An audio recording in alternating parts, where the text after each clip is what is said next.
எல்லாருக்கும் வணக்கங்க. துலா ராசியில் பிறந்தவங்களுக்கு வரக்கூடிய கார்த்திகை மாதத்தில் கோட்சார ரீதியாக ஏற்படக்கூடிய கிரக அமைப்புகள் எந்த மாதிரியான மாற்றங்களை தரப்போகுதுன்றது பற்றி தானுங்க முழுமையாக இந்த பதிவில் நம்ம பார்க்க போகிறோம்.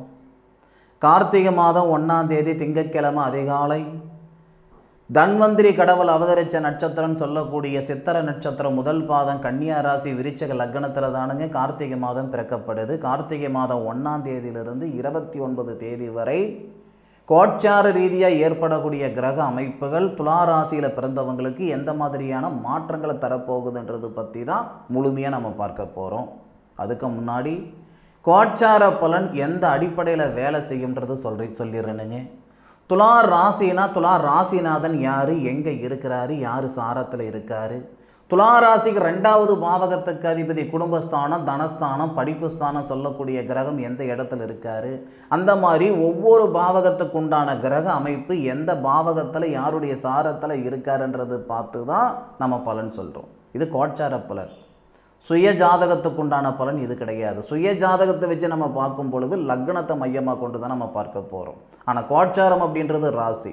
உங்கள் ராசிக்குண்டான பலன் மட்டும்தான், நானுன்னு இல்லை, எல்லா ஜோதிடரும் ராசிக்குண்டான பலன் தான் சொல்லுவாங்களே தவிர உங்களுக்குண்டான பலன் இதுதான் அப்படின்னு 100% யாராலும் சொல்லிட முடியாது. கோட்சார பலன் 50%, 60% உங்களுக்கு வேலை செய்யும், 100% இதுதான் வேலை செய்யணும்லாம் யாராலையும் சொல்லிட முடியாது. இது முழுக்க முழுக்க பொது பலன் தான். அப்புறம் என்னத்துக்கு சார் வேலை வெட்டி இல்லாமல் சொல்லிக்கிட்டு இருக்கிறீங்களா அப்படின்னா, இது உண்மை இல்லைன்னு சொல்கிறதுக்கு இல்லை, இதுவும் நடக்க தான் செய்யுது. 50%, 60% நடக்க தான் செய்யுது. உங்களுடைய ஜாதகத்தில் நேர காலங்கள் கொஞ்சம் சாதகமாக இருந்ததுன்னா இந்த கோட்சார பலனே உங்களை ஒசத்தில் தூக்கிவிடும், அந்தளவுக்கு உயர்த்தி விடும். சரியா? அதனால் கோட்சார பலன் உண்மை இல்லைன்னு சொல்லிட முடியாதுங்க. துலா ராசியில் பிறந்தவங்களுக்கு கார்த்திகை மாதம் சொல்லக்கூடிய அந்த கார்த்திகை மாதம்ன்றது நமக்கு நவம்பரும் டிசம்பரும் சேர்ந்து வருங்க. அந்த கார்த்திகை மாதம் 1ஆம் தேதியே துலா ராசியாதிபதினு சொல்லக்கூடிய சுக்கிர பகவான் துலா ராசியில் ஆட்சி நிலையில் இருக்கார். 4ஆம் தேதியிலிருந்து குரு பகவானுடைய சாரத்தில் வேற வருவார். துலா ராசியாதிபதி சுக்கிரனை நம்ம அசுரகுருன்னு சொல்கிறோம். தேவகுருன்னு சொல்லக்கூடிய குரு பகவானுடைய சாரத்தில் குரு பகவான் 10வது பாவகம் தொழில் ஸ்தானத்தில் இருந்து தனஸ்தானத்தில் இருக்கக்கூடிய தனஸ்தானாதிபதியை பார்க்கிறார். இதெல்லாமே நமக்கு அதிர்ஷ்டமான ஒரு நேரம். கார்த்திகை மாதம் 4ஆம் தேதிக்கு மேற்கொண்டு சுய தொழில் செய்யணுன்ற எண்ணம் இருக்குது அப்படின்னா தாராளமாக செஞ்சு பாருங்கள், சிறப்பாக இருக்கும். அதில் மாற்று கருத்து கிடையாது. உங்களுடைய நேரத்தை வீணடிக்கிறதுக்காக இந்த பதிவு நான் கொடுக்கல, அது பாவம். அந்த பாவம் எனக்கு வேண்டாம். நான் சொல்லக்கூடிய விஷயம் இது 100% உண்மை. வேறு யாருக்கிட்ட வேணாலும் கேட்டு பாருங்கள். தொழில் ஸ்தானத்தில் இருக்கக்கூடிய குரு பகவான் தன்னுடைய சுயசாரத்தில் இருந்து புனர்பூச நட்சத்திரம் சொல்லக்கூடிய ஸ்ரீராமர் அவதரித்த நட்சத்திரத்தில் இருந்து உங்களுடைய ராசிக்கு 2வது பாவகத்தில் இருக்கக்கூடிய தனஸ்தானாதிபதினு சொல்லக்கூடிய செவ்வாவை பார்க்கிறார். தனகாரகன் சொல்லக்கூடிய குரு தனஸ்தானாதிபதினு சொல்லக்கூடிய செவ்வாவை பார்ப்பது சிறப்பு.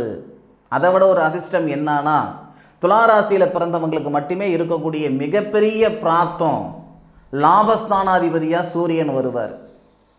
வேறு யாருக்குமே இந்த பிராப்தம் கிடையாதுங்க. அப்போ துலா ராசிக்கு 11வது பாவகத்துக்கு அதிபதி சூரியன். அந்த சூரியன் தனஸ்தானத்தில் லாபஸ்தானாதிபதி தனஸ்தானத்தில் தனகாரகருடைய சாரத்தில் சூரியன் செவ்வாவுடன் சேர்ந்து தனஸ்தானத்தில் சூரிய மங்கள யோகமாக இருக்காரு. குரு பகவானுடைய சாரம் வாங்குறாரு. விஷாக நட்சத்திரம் சொல்லக்கூடிய முருகர் அவதரித்த நட்சத்திரத்தில் அப்போ குரு பகவான் விஷாக நட்சத்திரத்துக்கு அதிபதி குரு பகவானுடைய பார்வை லாபஸ்தானாதிபதி மேலையும் தனஸ்தானாதிபதி மேலையும் படுவது சிறப்பு. அப்போ நமக்கு சூரிய மங்கள யோகம் ஏற்படுது. சூரிய மங்கள யோகம் நம்மளுடைய ராசிக்கு 8வது பாவகம் சொல்லக்கூடிய அஷ்டமஸ்தானத்தை பார்க்கிறார். இதனால் தடைகள் நீங்க போகுது. என்னுடைய உழைப்புக்கு உயர்வுக்கும் பலவிதமான தடைகள் இருந்துக்கிட்டு இருக்குதுங்க. எல்லாரும் 6 மணி நேரம் வேலை செஞ்சால் நான் 10 மணி நேரம் வேலை செய்கிறேன், உழைப்புக்கு தகுந்த உயர்வு இல்லாமல் இருக்கிறேன், வாழ்க்கைக்கு ஏற்ற வளர்ச்சி இல்லாமல் இருக்கிறேன், என்னடா வாழ்க்கைன்ற அளவுக்கு வெறுப்பாக இருக்குது அப்படின்னா அந்த துளாராசியில் பிறந்தவங்களுக்கு இந்த நேரத்தில் மன நிறைவு ஏற்படுத்தும், மன அழுத்தத்தை சரிப்படுத்தும். படித்த படிப்புக்கு உண்டான உத்தியோகம் இல்லை, உழைப்புக்கு தகுந்த உயர்வு. எல்லாருக்குமே படிப்பறிவு இருக்குதுன்னு சொல்லிட முடியாது இல்லைங்களா? பகுத்தறிவு இருக்கிறவங்க 80% இருக்குதுன்னா, படிப்பறிவு இருக்கிறவங்க 80% இருக்கிறாங்கன்னா பகுத்தறிவு இருக்கிறவங்க 20% இருக்க தானே செய்கிறாங்க. இப்போ துளாராசியில் பிறந்தவங்களுக்கு சொல்லவே தேவையில்லை. அப்போது அந்த கல்வி ஸ்தானம்னு சொல்லக்கூடிய இடத்துல கல்வி காரகன் சொல்லக்கூடிய புதனும் இருக்கிற அப்படி சூரியனை புதனை சேர்ந்து புதனாதித்ய யோகம். நீங்கள் என்ன வேணாலும் நினச்சிக்கோங்க, நீங்கள் எங்கே வேணாலும் இருங்க. கார்த்திகை மாதம் 4ஆம் தேதியிலிருந்து துளாராசியில் பிறந்தவங்களுக்கு ஏகப்பட்ட மாற்றங்கள் வரப்போகுது. அதில் மாற்று கருத்து கிடையாது.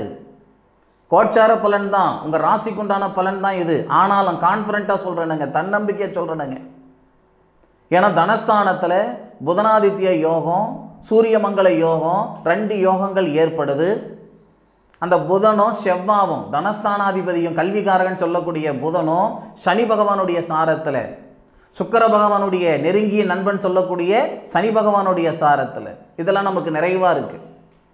அதே மாதிரி குடும்பத்தில் நிம்மதி சந்தோஷம் ஏற்படும். உடல் உபாதைகள் சரியாகிறதுக்கு வாய்ப்புகள் இருக்கும். விட்டு போன படிப்பு தொடர முடியலையன்ற ஆதங்கத்தில் இருக்குதுன்னா உங்களுக்கான நல்ல காலம் பிறக்கப்படுது. படித்த படிப்புக்கு உண்டான உத்தியோகம் கிடைக்க போகுது. இல்லை படிப்பில் இருக்கக்கூடிய சிக்கல்கள் சரியாக போகுது. அதுபோக துளாராசிக்கு 3வது பாவகத்தில், 3வது பாவகத்துக்கு அதிபதி யார்? குரு. 3வது பாவகம்னா சகோதர ஸ்தானாதிபதினு சொல்லலாம், அல்லது தைரிய ஸ்தானாதிபதினு சொல்லலாம். அப்போ இந்த குரு 10வது பாவகத்தில் அதிசாரத்தில் இருந்து உங்களுடைய ராசிக்கு 2வது பாவகத்தை எப்படி பார்க்கிறாரோ அதே மாதிரி 4வது பாவகத்தையும் பார்க்கிறார். ஒரு சிலர் வீட்டு மேலே கடன் வாங்கியிருக்கிறேனுங்க, காரு மேலே கடன் வாங்கியிருக்கிறேனுங்க, பைக்கு மேலே கடன் வாங்கியிருக்கிறேனுங்க, கட்ட முடியலைங்க, கழுத்தை நெருக்கிதுங்க அப்படின்னா இந்த நேரத்தில் ஒரு போகும் வழி. அந்த கடனை கட்டுற மாதிரியா? இல்லை, அந்த கடனை கட்டுறதுக்கு ஒரு பாதை. ஏன்னா இன்றைக்கி 100% இருக்கிற 100% இருக்கிறாங்க அப்படின்னா ஜனத்தொகை, அதில் 60%, 63% பார்த்திங்கன்னா இஎம்ஐ, இன்ஸ்டால்மெண்ட்டில் ஒரு பொருளை வாங்குறது. அது வீடாக இருக்கட்டும், காராக இருக்கட்டும், பைக்காக இருக்கட்டும், இன்ஸ்டால்மெண்ட். அப்போ அந்த சூழ்நிலையில் மன அழுத்தத்தில் இருக்கக்கூடிய துளாராசியில் பிறந்தவங்களுக்கு இந்த தருணத்தில் ஒரு நம்பிக்கையை ஏற்படுத்தும். இல்லை, அந்த கடன் பிரச்சனை சரியாகிறதுக்கான பாதையை அந்த பிரபஞ்சம் உருவாக்கி தரும். ஏன்னா 3வது பாவகத்துக்கு அதிபதி அதிசாரத்தில் 21ஆம் தேதி வரைக்கும் தான் நமக்கு இருக்கிறாரு. 19ஆம் தேதி வரைக்கும் தான் இருக்கார். ஆனாலும் அந்த தைரியஸ்தானத்தில் சனி பகவானுடைய பார்வை பார்க்கிறார். அப்படி சுபஸ்தானாதிபதி தைரியஸ்தானத்தை பார்க்கிறாரு, தைரியஸ்தானாதிபதி சுபஸ்தானத்தை பார்க்கிறாரு. அற்புதமான ஒரு பரிவர்த்தனைகள். இதெல்லாம் நல்லது நடக்கும். 5வது பாவகத்துக்கு அதிபதின்னு சொல்லக்கூடியவரும் சனிதானே. 5க்குடைய கிரகம் உங்களுடைய ராசிக்கு 12வது பாவகத்தை பார்க்கிறார். அதாவது புத்திரஸ்தானாதிபதின்னு சொல்லக்கூடிய ஒரு கிரகம் 12வது பாவகம் ஐன சுகஸ்தானத்தை பார்க்கிறார். ஐன சுகஸ்தானாதிபதிக்கு சாரம் கொடுக்கிறார். அப்போ இந்த அமைப்புகள் நமக்கு எப்படி இருக்கும் அப்படின்னா, கணவன் மனைவிக்குள்ள புரிதல் இல்லாமல் இருக்குது. ஒரு வார்த்தை பேசினா 10 வார்த்தை சங்கடமாக வருதுங்க. இல்லை 10 நிமிஷத்துக்கு மேற்கொண்டு கணவன் மனைவிக்குள்ளார பேசிக்கிட முடியலைங்க, ஏதோ ஒரு கருத்து வேறுபாடு ஏற்பட்டுக்கிட்டு இருக்குதுங்க. இந்த தருணங்களில் துளாராசியில் பிறந்தவங்களுக்கு அந்த கருத்து வேறுபாடுகள் சரியாகும், கணவன் மனைவிக்குள்ளார ஒற்றுமைகள் ஏற்படும், ஒரு சில நல்ல விஷயங்கள் ஏற்படுறதுக்கான வாய்ப்புகள் உண்டு. இன்னும் ஒரு சிலர் இருக்காங்க, நான் வெளிநாடு போகணுன்ற எண்ணத்தில் இருக்கிறேனுங்க, அல்லது வெளிநாடு வந்துட்டேனுங்க, எந்த வேலைக்காக நான் வந்தனோ அந்த வேலை இல்லாமல் கிடைக்கிற வேலையை பார்த்துக்கிட்டு இருக்கிறேனுங்க, நான் ஊரில் இருந்தாலும் ஏதாவது ஒன்று செஞ்சு நான் பொழைச்சிக்கிடுவேன், இங்கிட்டு வந்து முகம் தெரியாத ஆட்கள், அதாவது ஊர் பேர் தெரியாத ஒரு இடத்துல வந்து சிரமப்பட்டுக்கிட்டு இருக்கிறேனுங்க, சிக்கல் பட்டுக்கிட்டு இருக்கிறேனுங்க, ஊருக்கு வந்தால் போதுன்ற மனநிலையில் நான் இருந்துக்கிட்டு இருக்கிறேனுங்க நினைக்கக்கூடிய துளாராசியில் பிறந்தவங்களுக்கு இந்த தருணத்தில் 19 தேதிக்குள்ளார நீங்கள் எந்த வேலைக்காக வெளிநாடு போனீங்களோ, வெளி மாநிலம் போனீங்களோ, வெளியூர் போனீங்களோ அந்த வேலை உருவாகிறதுக்கான வாய்ப்புகளை கொடுக்கும். இந்த பிரபஞ்சம் உங்களுக்கு இந்த தருணத்தில் ஒரு சந்தர்ப்பம் கொடுக்குது. அந்த சந்தர்ப்பத்தை பயன்படுத்திக்கிறதும் அது உங்களுடைய சௌரியம். ஆனால் கண்டிப்பாக வரக்கூடிய கார்த்திகை மாதத்தில் இந்த பிரபஞ்சம் ஒரு சந்தர்ப்பம் உங்களுக்கு தரப்போகுது. அதில் மாற்று கருத்து கிடையாது. அனுபவித்து சொல்லுங்கள், ஆராய்ச்சி பலன் சொல்லியிருக்கேன். அதுபோக உங்களுடைய சுய ஜாதகத்தில் இருக்கக்கூடிய கிரக அமைப்புகள் என்னன்றது எனக்கு தெரியாது. சுய ஜாதகத்தை பார்த்துக்கிடணுன்ற எண்ணம் இருந்தால் வாட்ஸ்அப்பில் உங்களுடைய ஜாதகத்தை அனுப்புங்க. ஜாதகத்தை கணிச்சு கணக்கு போட்டு என்ன விவரம்ன்றது துல்லியமாக விரிவாக விளக்கமாக வேதகால முறையில் சொல்கிறேனுங்க.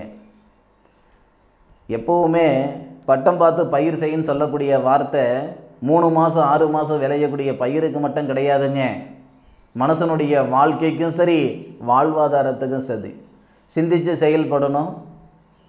காற்றடிக்கும் போது தூற்றிக்கிடணும், வயசு இருக்கும்போது வாழ்ந்துக்கிடணும்னு சொல்லுவாங்க. உங்களுடைய கிரகநிலைகளுடைய தன்மை என்னன்றதை தெரிஞ்சுக்கோங்க. உங்களுடைய நடக்கக்கூடிய தசாபுத்தி என்னன்றதை தெரிஞ்சுக்கோங்க. அதுக்கு தகுந்த மாதிரி உங்களுடைய வாழ்க்கையை நவர்த்துங்க. நிச்சயமாக பிரமாதமான ஒரு அமைப்புகளை இந்த பிரபஞ்சம் கொடுக்கும். துளாராசியில் பிறந்தவங்களுக்கு இந்த பதிவு பயனுள்ள பதிவாக இருக்குன்னு மனசார நம்புகிறேன். மீண்டும் அடுத்த ஒரு அற்புதமான தருணத்தில் துளாராசியில் பிறந்தவங்களை சந்திக்கும் வரை உங்களிடமிருந்து விடைபெறுவது உங்கள் வீட்டு ஜோதிட நண்பனான மா காளிதாஸ் மணிகண்டன். திருச்சிற்றம்பலம். வாழ்க வையகம், வாழ்க வளமுடன்.